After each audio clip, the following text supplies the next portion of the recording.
Welcome to Advocation X, episode number 49.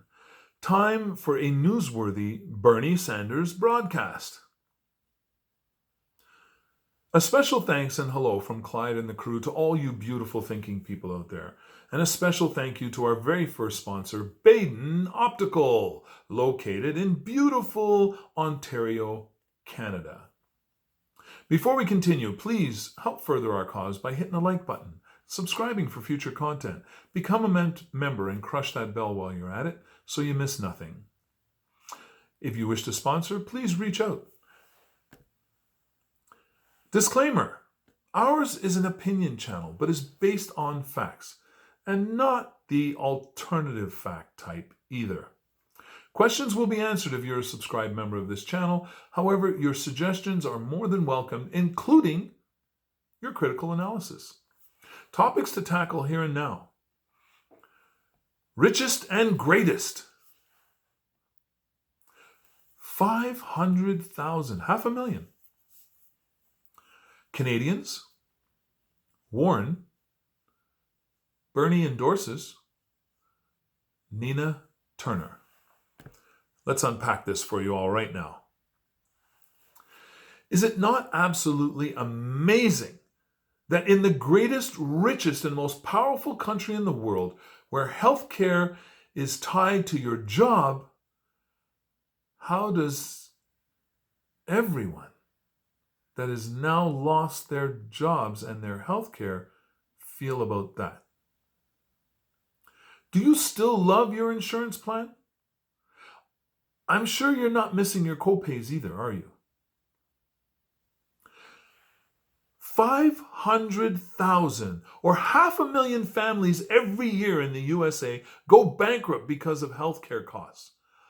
I'm not sure that they like these healthcare plans for insurance plans that are so tightly tied to their jobs either. I don't think they would call them wonderful. Considering most of the individuals who had lost their jobs and therefore their health plans in accordance with jobs moving overseas, which were voted on by these transatlantic treaties and trade agreements and NAFTAs and everything else you can think of. So all of your jobs are gone. All your healthcare plans are gone with those jobs. And now you have nothing to help you combat this super bad cold illness disease. I'm just going to put it out there for you guys. It's really time to consider healthcare for all as a human right. Healthcare for all as a human right. And I don't care what party you support. I don't care if you're an independent. I don't care what else you think. If you cannot see the value of having healthcare for everyone, that means not just other people, that means you too. That means your loved ones. That means your children.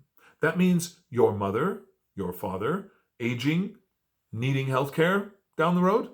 Yeah, that means everyone. So let me move on, please. Just to quote a little fact. Canadians live longer than you do in the US of A, with a universal healthcare system that costs half as much as the insurance-run healthcare system in the United States of America. I would say unequivocally that Canadians have the higher level of life expectancy as well as a higher quality of life expectancy. Just imagine never worrying about bankruptcy because you fell ill. Such a reduction in stress could actually save many lives that would succumb to a smaller illness compounded by massive stress. Okay, let me move on to another controversial subject. Elizabeth Warren says yes to a question posed to her by Rachel Maddow on MSNBC. On the talk show interview, Rachel Maddow presses Elizabeth Warren with a somewhat incredulous smirk or grin on her face. If you were to be asked by presidential nominee Joe Biden to be his running mate, what would your answer be? I believe it took all of a quarter of a second for Elizabeth Warren to say yes. If you look way back in my previous episodes, you will find where I predicted that Elizabeth Warren's endorsement would go to the highest bidder. And I actually specified offering her the VP opportunity, or at least the possibility. It seems she's made her choice. Okay, let's move on to Bernie, who endorses Joe Biden. But guys, get over it. It's what he said he would do from the very beginning. He was the only candidate on that stage that said whoever had the plurality of the vote should be the nominee, and he would then endorse that nominee and work hard to get that nominee elected, because he knew the dangers of leaving you-know-who in office for another 4 years. So, of course, Bernie endorsed him. I don't know what other people expected him to do. Had he had the plurality of the vote, he expected also to be nominated, and he expected to get support from the other candidates. Anyways, so as we know, on that stage, other than him, all the other candidates were waffling. They absolutely were against anybody having just a plurality of the vote and becoming the nominee. However, it seems that Mr. Joe Biden now does not have 51%, but he does have a plurality of the vote. So are all those other guys going to now step up and go, well, no, he's not the presumptive nominee because he needs to get the majority of the votes. Anyway, let's see how this unfolds. It looks to be one of the more interesting battles that should be coming up.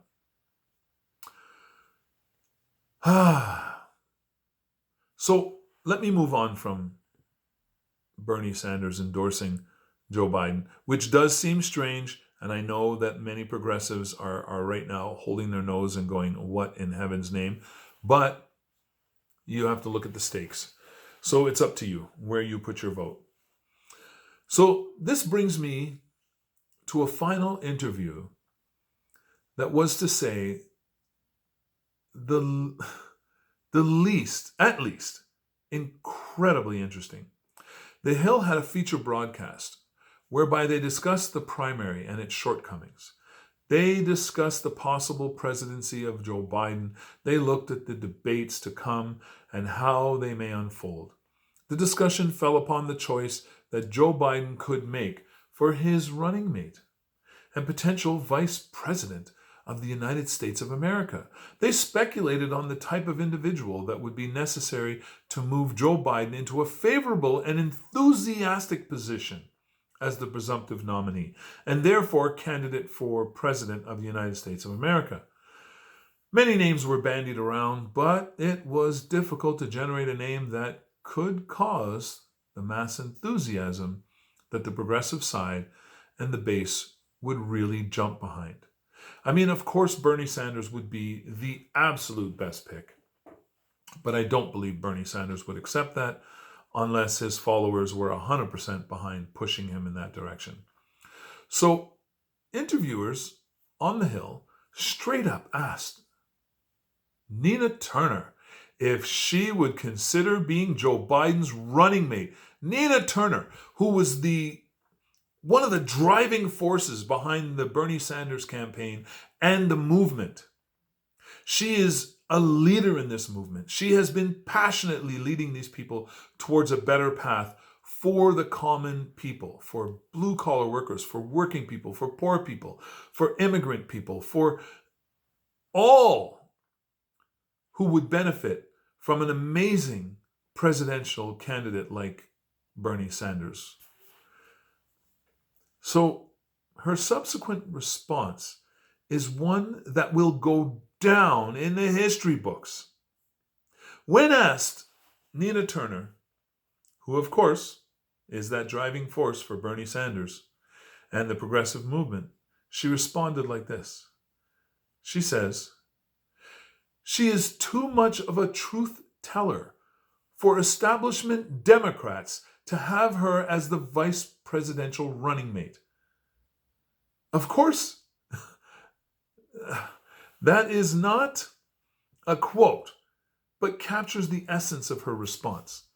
Basically, she's saying, these other people are so blasted corrupt. They could never even imagine bringing somebody into the fold who would tell nothing but the truth.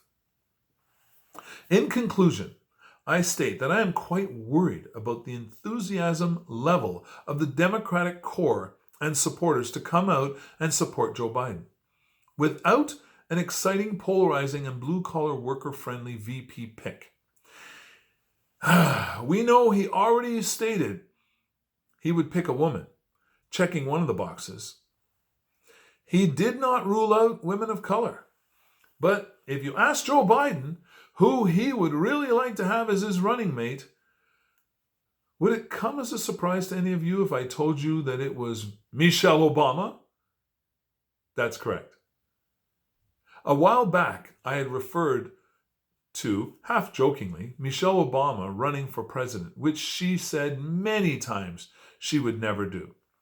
But if she took the position as Joe Biden's running mate, based on the present conditions, I predict that shortly into his presidency, that is, of course, if they were to win, which I seriously think her enthusiasm among the people would drive him way over the top, that Michelle Obama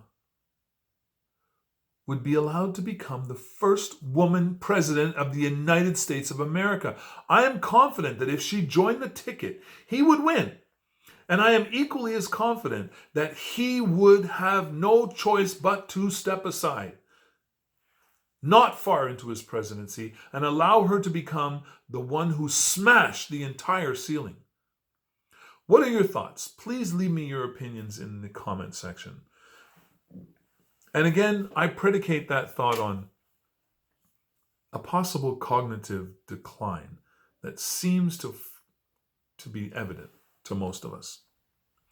Leave your respectful comments. Please don't forget to hit the like button, subscribe for growing content, become a member, crush that bell while you're at it so you miss nothing.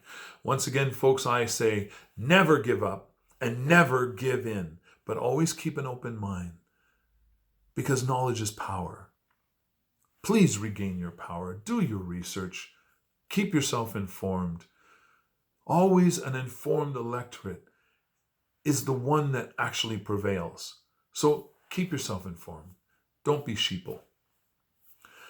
So please stay safe, stay healthy, while doing your utmost to stay as happy as humanly possible. And this is again where we mention all of our future sponsors. And credit to our very first sponsor, Baden Optical in beautiful Ontario, Canada. So until next time, thank you very much for spending time with us here on this channel.